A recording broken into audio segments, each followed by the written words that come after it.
Hello everyone. So I'm finally going to do the video that I've been talking about for weeks and weeks and weeks. We'll talk about the gray man and something called crush syndrome.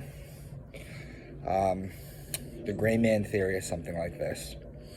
And I'm not even going to do it justice. I'm just going to introduce it to you guys. Then you guys do your own research. I always tell people, I'm nobody's guru. I'm nobody's magician. I'm just pointing you in the direction so that you can look stuff up for yourself. That's what my books are about too. My books give you clues and ways to lead into figuring things out for yourself. Okay, so what is the gray man theory? Well, it applies during a disaster event, whether it be a terrorist attack or whether it be a weather formation, whatever it may be. But let's stick with the terrorist attack for now.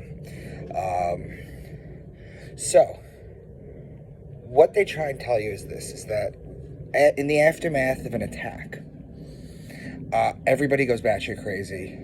Everybody's running all over the place or running in one direction. The gray man theory is people who are prepared for these kind of disasters. A lot of military people are. They understand the gray man theory.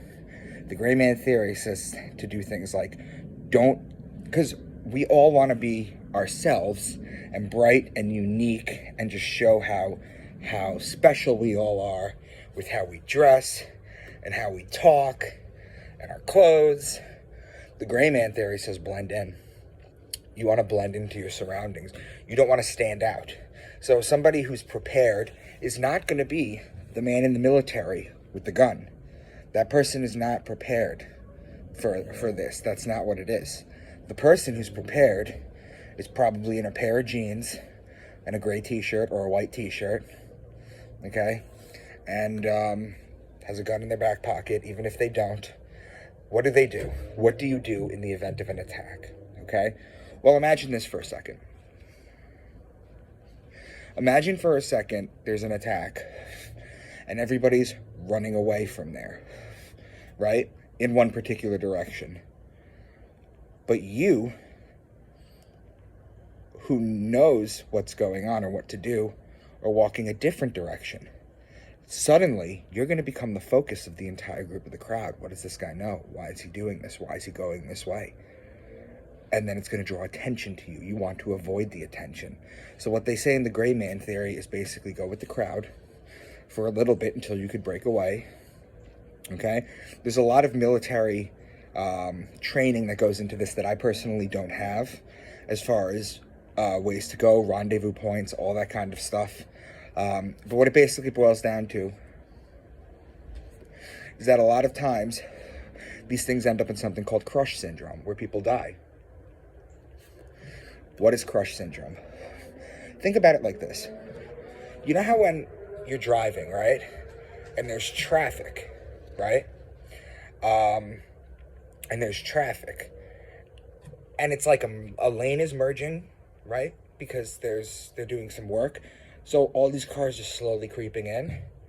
Well, they don't just get neck to neck with each other. Like everything is pretty much filtered down into a lane. But because you're in a car, you're not going to rub up against another car. You're not going to push cars out of the way. It's not going to go crazy. But humans don't have that. We're not vehicles. We're human bodies. And what happens is when an event like this happens, what usually happens is a crowd runs and they end up in some sort of funnel. Whether they have to go through, think about it in like a train station like Penn Station, or for you New Yorkers out there, where basically there's a big waiting room and then you have a small entrance to go down to the tracks and everyone just kind of coalesces. Well, imagine if you just have like a small fence. See, this happens a lot of times. The gray man theory and the crush syndrome happen a lot of times during sporting events. You ever hear about like the bleachers collapsing, or like the whole section collapses, and then the people who survive, they run to the gate, and the gate is so small you have what's called crush syndrome. What it is a bottlenecking, like the cars do, but the cars don't you don't smush into each other when you're in a car. You let others merge and everything slows down, everything pushes. Well, that's the same thing. You get huddled next to somebody so close, so tight, the crowd pushes you forward, and you're chest up against someone in front of you, and you're back up against someone behind you and on every side, and you're just being squeezed.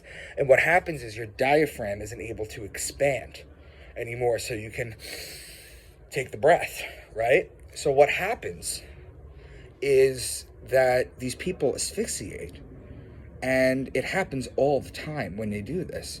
So I would strongly suggest you guys look into the gray man theory, because it can apply not only to natural disasters, but if someone has like a gun, right?